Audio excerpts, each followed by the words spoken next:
What's up, family? I appreciate you guys for rocking with me and, just rocking out with me to have a conversation. So we just going to dive into it, man. So, legal allegations against Dr. Manny Hostin and Sunny Hostin's connection. So, Dr. Manny Hostin, an orthopedic surgeon and husband of The View co host Sunny Hostin. Now, I'm sure you guys are familiar with her as you see her on the screen with her nonsensical remarks, as we know that she's in favor and bias in regards of supporting the hypocrites, right? Is facing serious allegations as one of nearly 200 defendants, as you guys see in the article, um, in a significant RICO racketeering influence and corrupt organizations case. As you guys see, it says from Daily Mail, Sunny Hostin's surgeon husband hit with claims of insurance fraud. Man, oh man, oh man. So the lawsuit filed on December 17th, as you guys can see, it says it says seeks over 450 million in damages and accuses Dr. Holston of engaging in fraudulent medical practices and receiving kickbacks. Doesn't it sound familiar?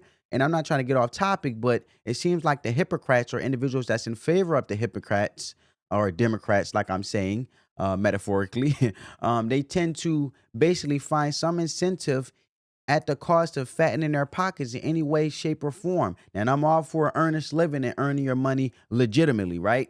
But think about it. And I'm not saying this is no connection, but I'm saying obviously this is a pro-democratic family, as Sunny Houston definitely makes that very vocal. As we all know that the Democratic Party has used the open border as a way through nonprofits in these sanctuary cities like New York and Chicago to basically funnel money as kickbacks. I say kickbacks, kickbacks through nonprofits like through churches to house these illegal immigrants at the dime of American taxpaying citizens, right? But as you guys see the pattern of kickbacks is my point, just to have a conversation. Let me know down in the comments, guys, if you see the pattern of these favorable, supportive, nonsensical, degenerate Democrats, right? I call them degenerate because they're a disservice to the nation. The way they say things, I should say, and they spew things out of ignorance is a disservice to all of us instead of evolving and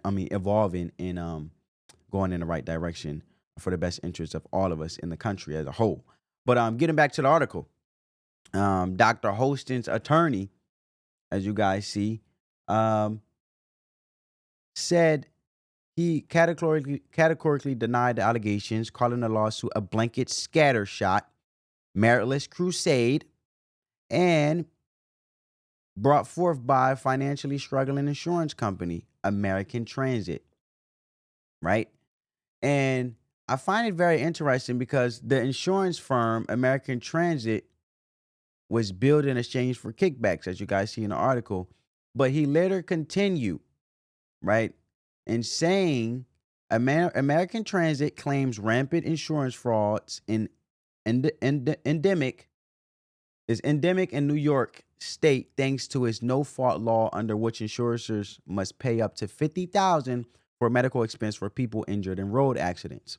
These substantial possible no-fault recoveries can incentivize providers with ill intent to overdiagnose, overtreat, and overbill to recover the most monies for themselves, American Transit said in a statement. The law was introduced in 1974 in the wake of rapidly rising automobile insurance costs and when accident victims were experiencing long delays in compensation, American Transit says in the suit.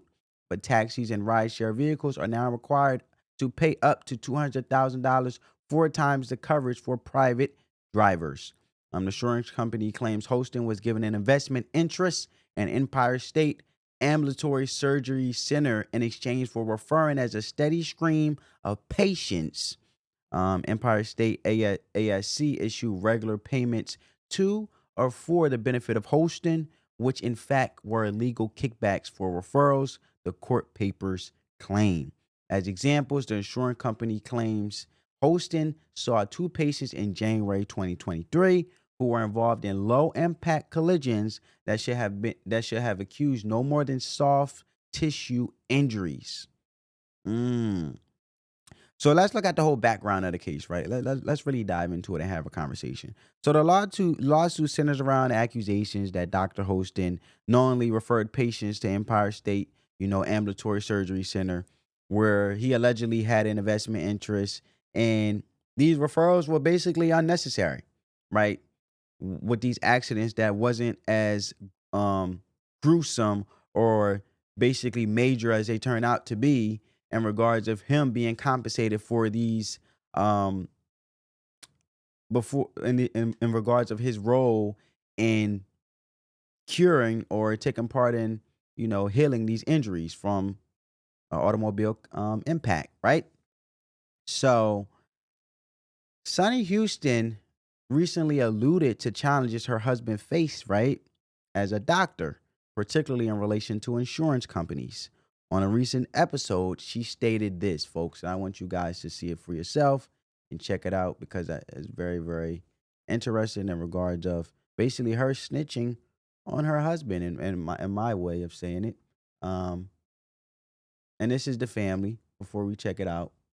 This is Sunny Hostin and her husband to the left, and you know they're wearing their old navy pajamas and looking all in the holiday spirit. But check out what Sunny Houston had to say in regards of basically snitching out her husband Out statements wait, hold specifically on. Let Sunny get in here.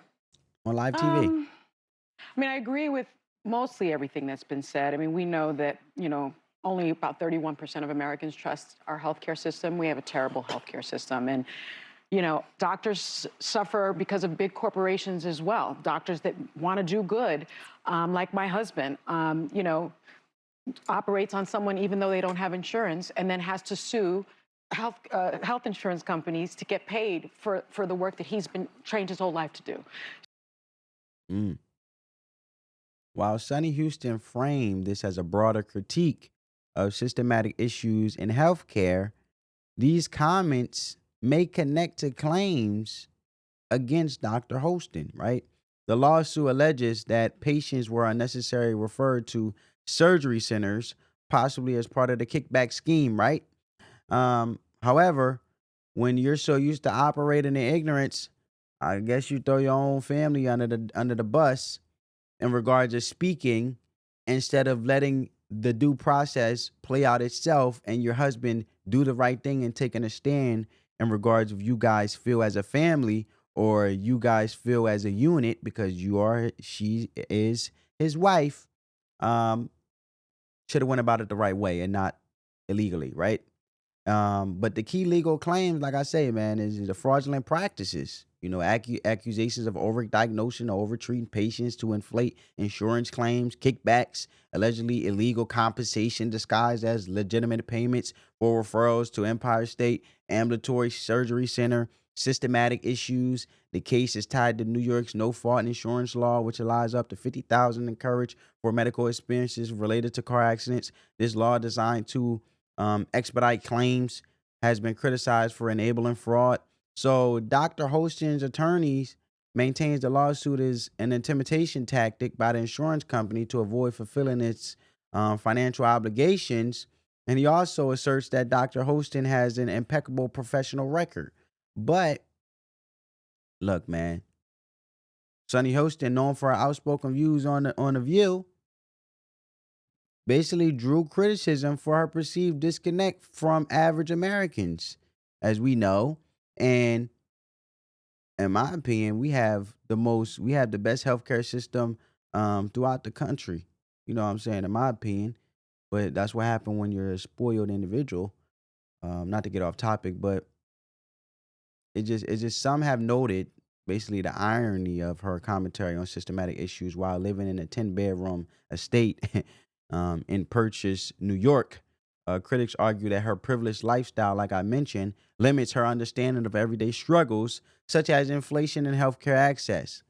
And the lawsuit against her husband has fueled these criticisms, especially given Sunny Houston's controversial remarks and her tendency to polarize viewers with inflammatory statements.